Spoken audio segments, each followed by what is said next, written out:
This program was first broadcast on Canterbury's access media station, Plains FM, and was made with the assistance of New Zealand On Air. It's time for Emergence News on Plains FM 96.9, citizen-made radio.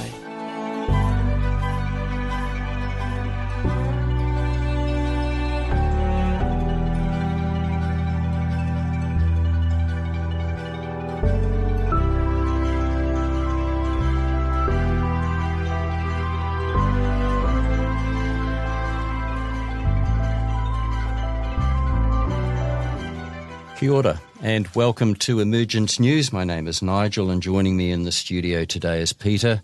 Hi there, Peter. G'day, Nigel. How are you going? I'm pretty good. We're enjoying very warm weather here in Christchurch, New Zealand at the moment.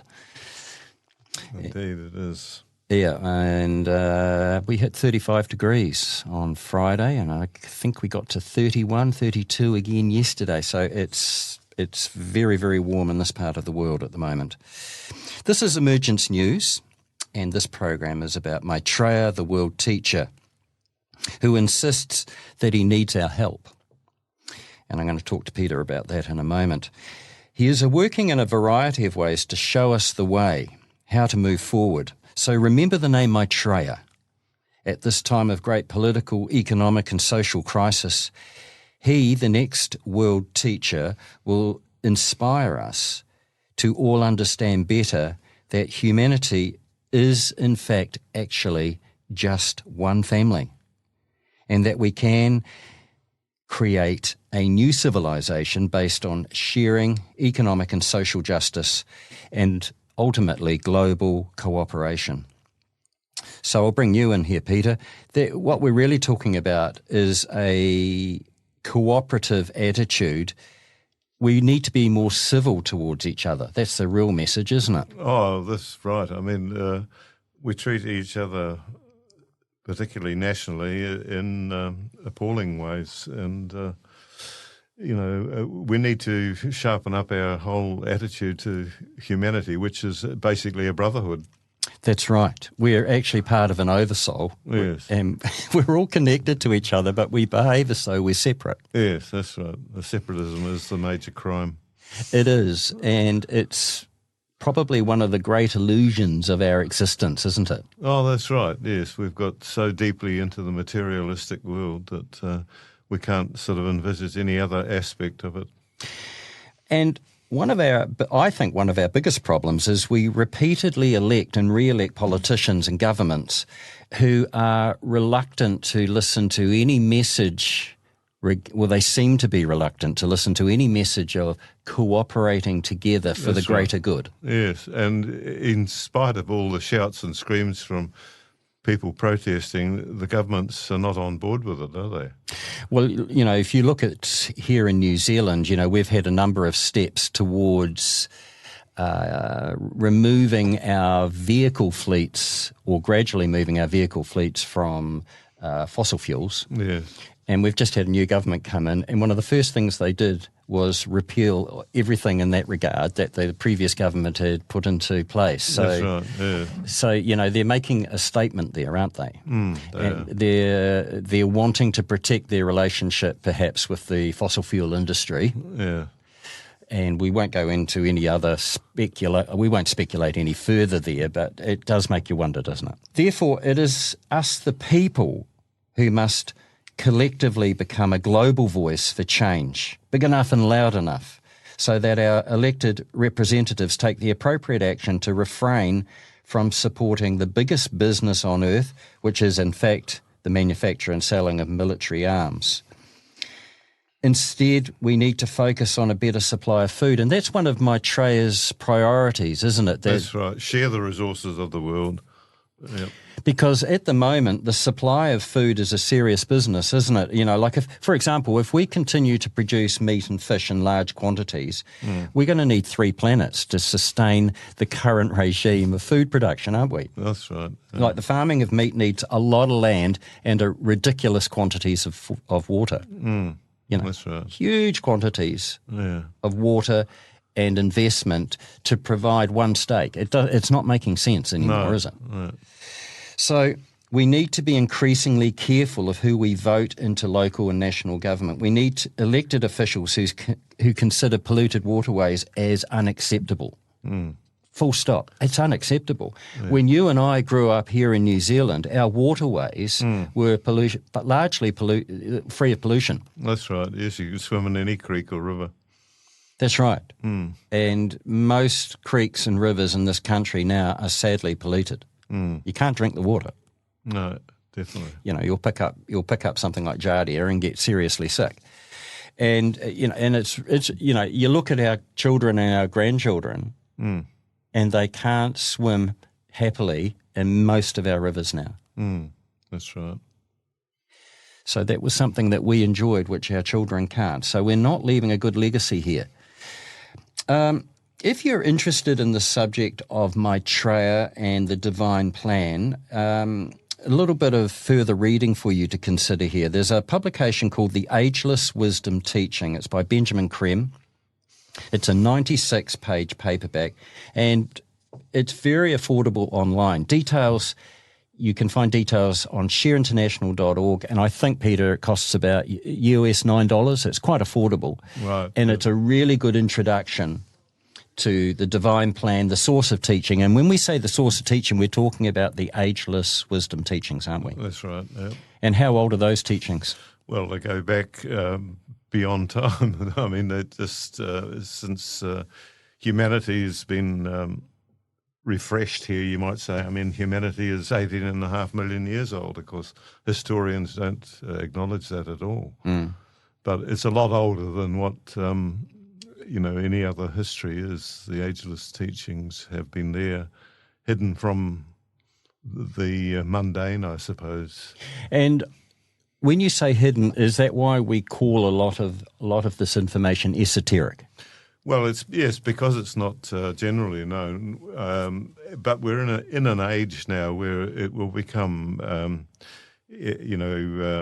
exoteric. So it's coming out, and this is part of our job to make people aware of this huge volume of information.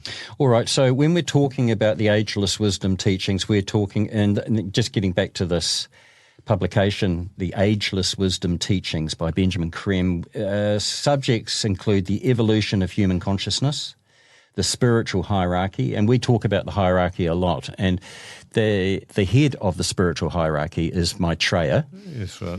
And we are blessed with his input in the direction that we're going to be moving for the next 2,500 years, otherwise known as the Aquarian Age. That's right, indeed. Race 7 is coming in, and it's going to bring right down to the physical level these teachings, and that's what we're here to assist with. And this publication, The Ageless Wisdom Teachings, it's like an introduction to the 7 rays, because you mentioned the 7th ray, but the age of Pisces, which was the dawn of that, was really when Jesus of Nazareth arrived. That was the age of the 6th ray, wasn't it? That's right. Yes, exactly. And what was the main influence of the 6th ray? So for the last 2,000 years, what's been it's been devotion, isn't it? It's been devotion, and it's about developing individuality, creating strong personal awareness, you might say, and the soul needs a strong vehicle to be able to use something useful. I mean, a weak personality is of no use to a soul. It needs a strong personality. We've all developed that, probably. The will. We're not afraid to say what we think, with the exception of governments trying to stop free speech and that sort of thing. But generally, people want to have their say, don't they? They do, and we've had that strong development of the will, free speech, developing the individualistic tendencies. That's right. Which 2,000 years ago we were more of a herd, weren't we? We were. Oh, definitely, yes. We weren't capable of thinking for ourselves in the same way that we are today. That's right. I mean, they talk about the scholars of the 14th and 15th century being at a level now of the 14-year-old kids.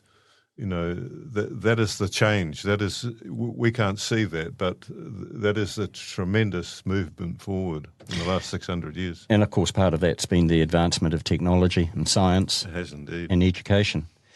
And just going back to the Ageless Wisdom Teachings, it's a publication by Benjamin Creme. He also covers reincarnation, karma, and of course, those two laws. Very much, if you're talking about the Ageless Wisdom Teachings and some of the crucial laws that govern this planet. Yes, our evolution, exactly. Yeah, karma, reincarnation, the law of rebirth, initiation, and there's a full glossary of esoteric terms in that publication. 96-page paperback, and as I say, if you visit shareinternational.org, that's a really good introduction to what we talk about on this program. And in just a moment, we'll find out what Peter's covering. Back in a moment on Emergence News.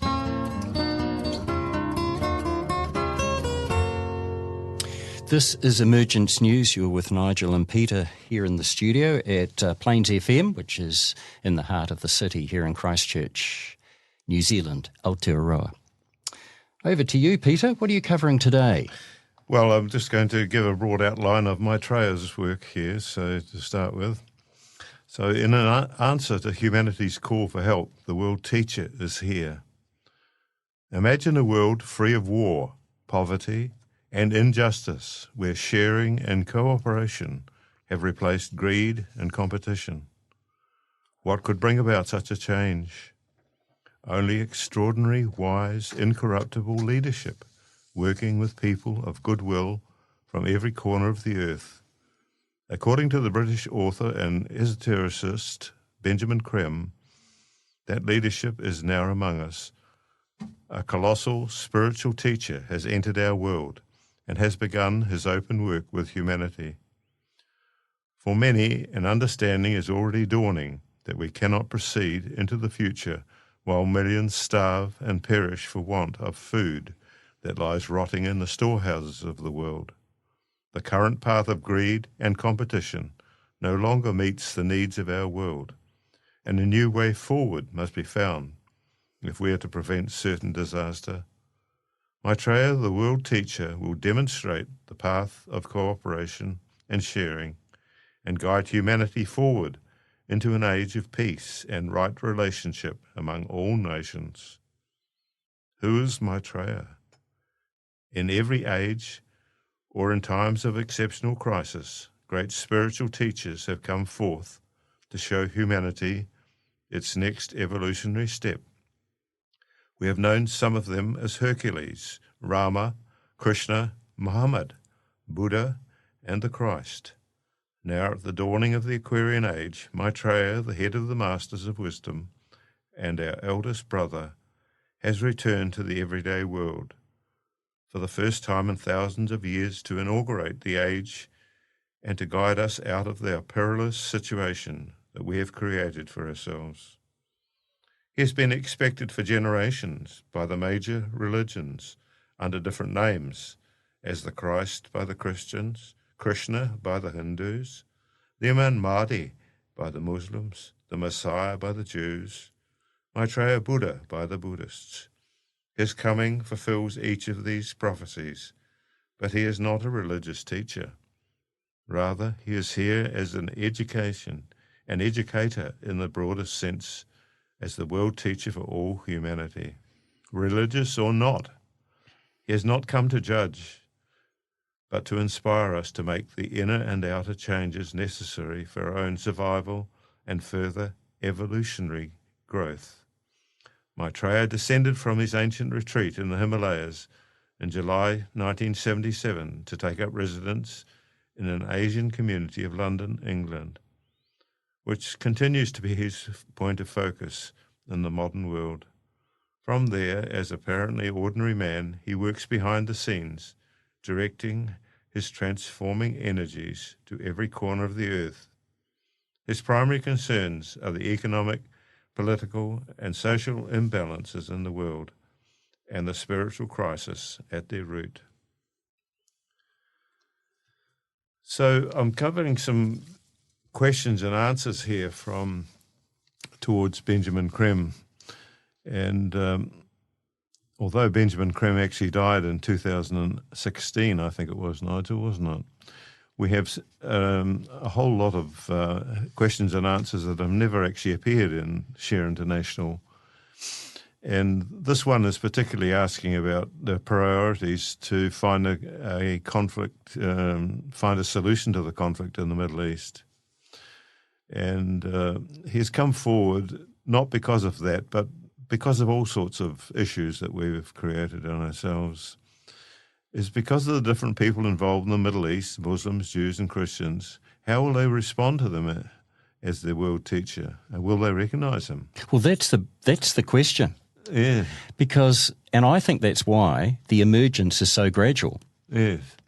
Because at the moment there would be some sections of the humanity would have a big problem accepting somebody claiming to be our teacher. Right. Yes.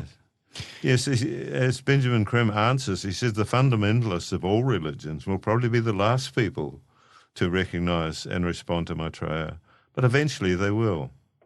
The Palestinian-Israeli problem, which is central to the problems of the Middle East, I believe will only be solved through the actions of Maitreya. But even Maitreya cannot impose a solution, he can only advise.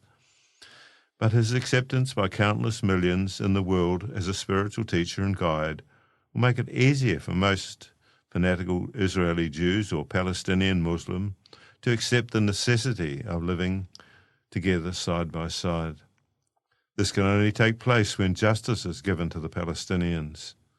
When justice is done and seen to be done fully and completely, then the solution will become acceptable by the Muslims, even if grudgingly by the Israelis. They will have eventually to learn to live side by side, and they can only do so in a state of justice. Otherwise, there would inevitably be perpetual war between the two. And it's not just the Israelis that need a shift of attitude.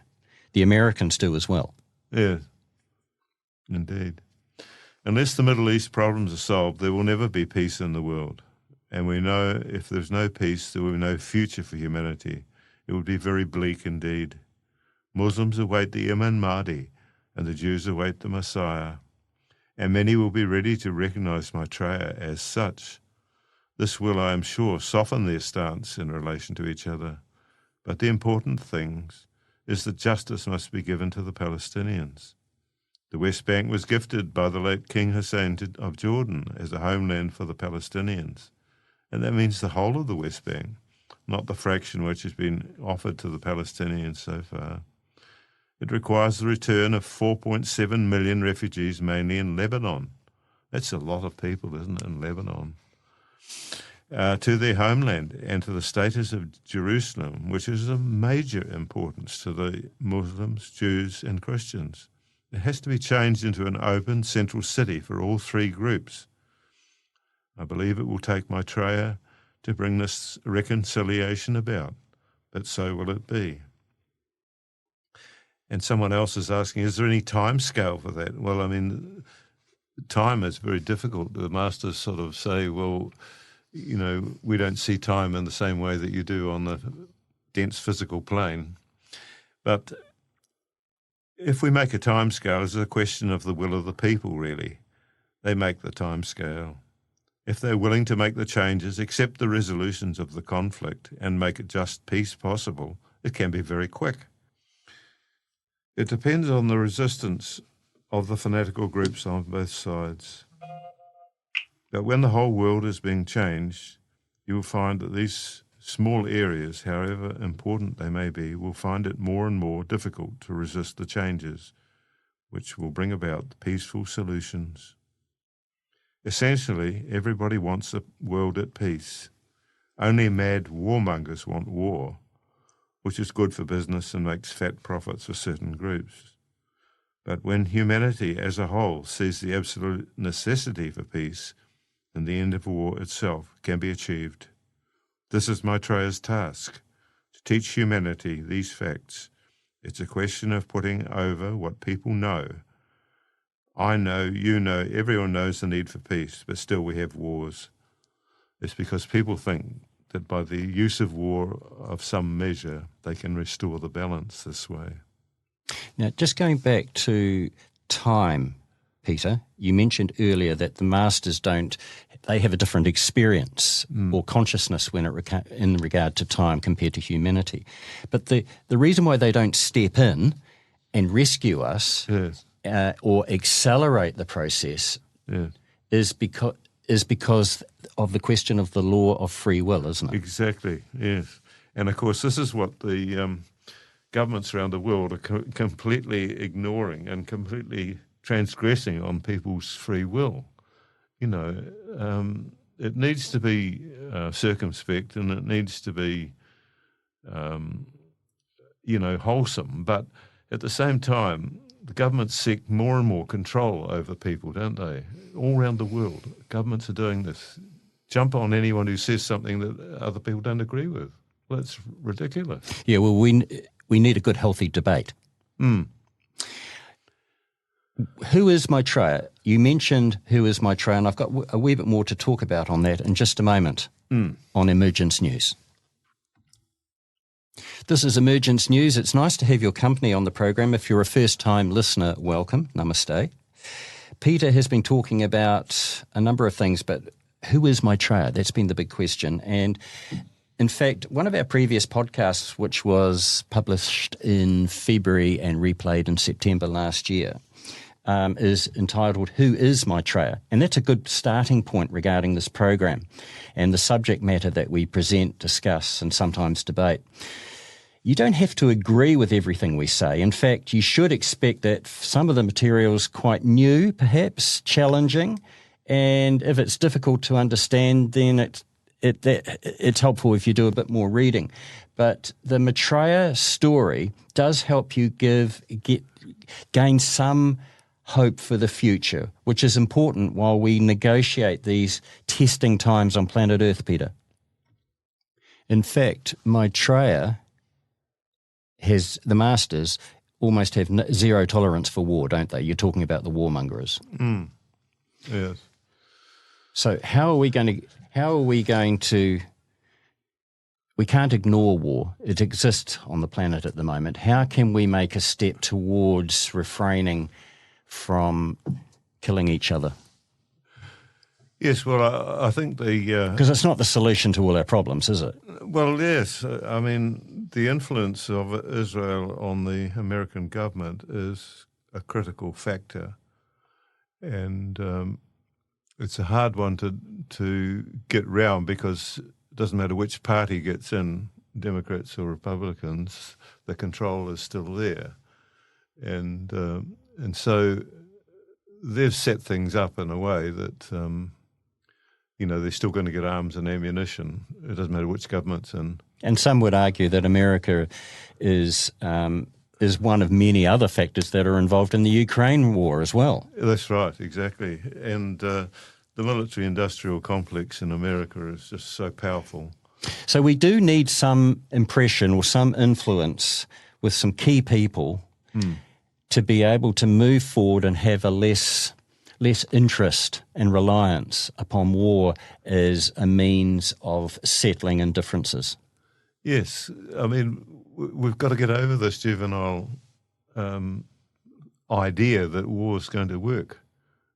It's past that time. For goodness sake, we should be thinking of ways of solving the problem. But the clout of the industrial complex is enormous. Unbelievable.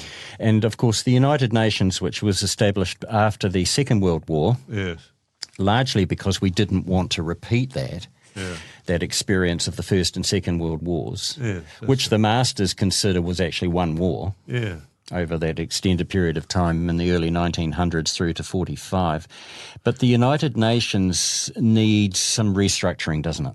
Well, it's certainly a great idea, but, there again you get oligarchs who influence it and put more money in, and so they have great influence on it. And so it's at the moment, the United Nations is almost bought and paid for.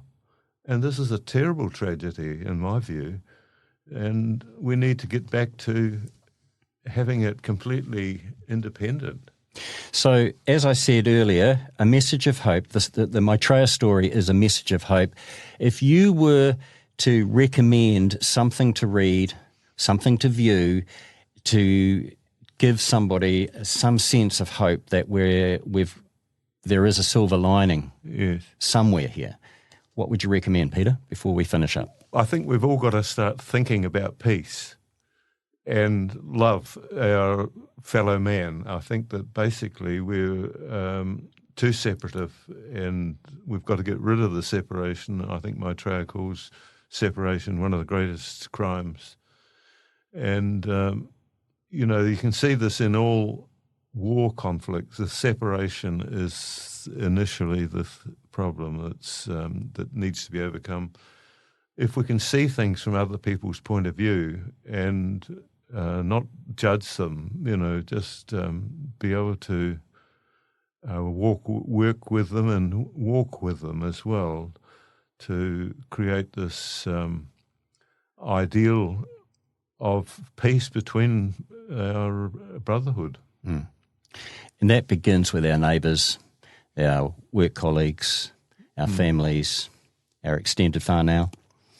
And as we start to achieve that within our communities, then hopefully we will listen more carefully to people that put their hand up to represent us. Yes. And we will listen very carefully to their words and pause before we select who we want to represent us locally and at a national level. That's right, indeed.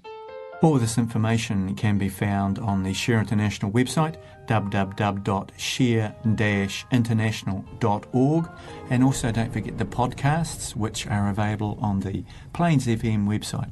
We welcome your comments, questions and feedback. Please contact us at emergencenews@gmail.com.